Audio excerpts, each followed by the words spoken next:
Est-ce que ton premier réflexe lorsque tu as de la douleur, c'est de te dire je vais m'asseoir, je vais attendre que ça passe, puis quand ça va aller mieux, je vais recommencer à bouger? Si tu as répondu oui ou que tu te reconnais un peu là-dedans, je t'invite à écouter la vidéo qui suit. Je vais te présenter 5 bonnes raisons pourquoi bouger peut t'aider à améliorer les sensations dans ton corps, voire diminuer la douleur. Avant de te présenter ça, je me présente moi-même. Mon nom, c'est Dominique Rainville. Je suis kinésiologue et kinésithérapeute. Ma mission dans la vie, elle est super simple. C'est de te donner des outils simples et efficaces pour que tu puisses améliorer ta qualité de vie et la garder le plus longtemps possible.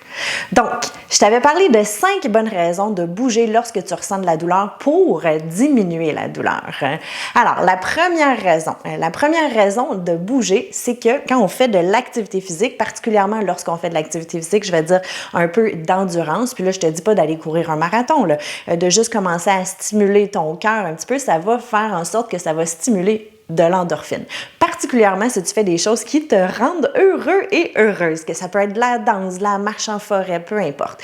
Les endorphines, qu'est-ce que ça fait? Ça nous rend heureux, mais aussi ça vient stimuler le cerveau pour atténuer la douleur. Les endorphines, en plus de nous rendre heureux, puis je vais dire un petit peu euphoriques, ce que ça a comme effet, c'est des neurotransmetteurs qui aident à atténuer la douleur et qui agissent comme analgésiques au niveau de la douleur. Donc, lorsque tu as de la douleur, ce que je t'invite à faire, c'est de trouver une activité qui te fait plaisir. Moi, je parle de petits papillons dans le ventre, ou des étoiles dans les yeux.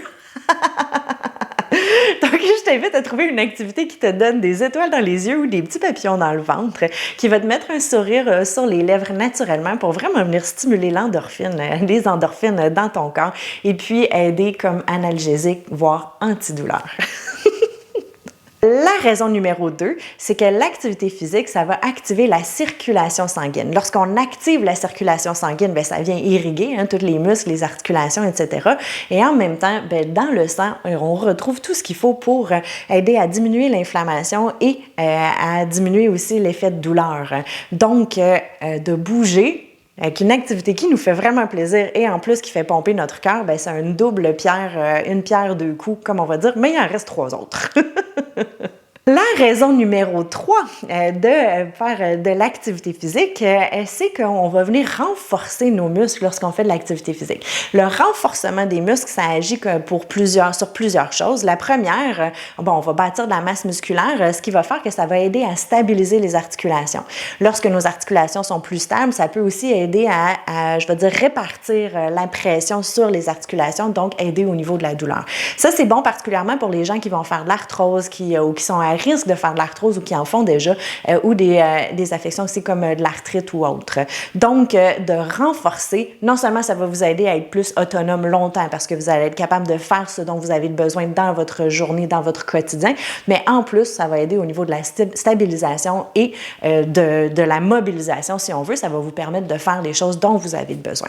La raison numéro 4, c'est que l'activité physique, à cause de l'endorphine et autres, mais aussi parce que ça nous permet d'être dans le moment présent, a un impact sur le stress et l'anxiété qu'on peut vivre dans la vie de tous les jours.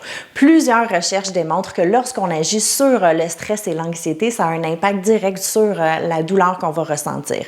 Les gens qui vivent plus de stress, plus d'anxiété, que ce soit par rapport à leur douleur ou par rapport aux autres événements de la vie, sont plus portés ou plus aptes à ressentir de la douleur chronique.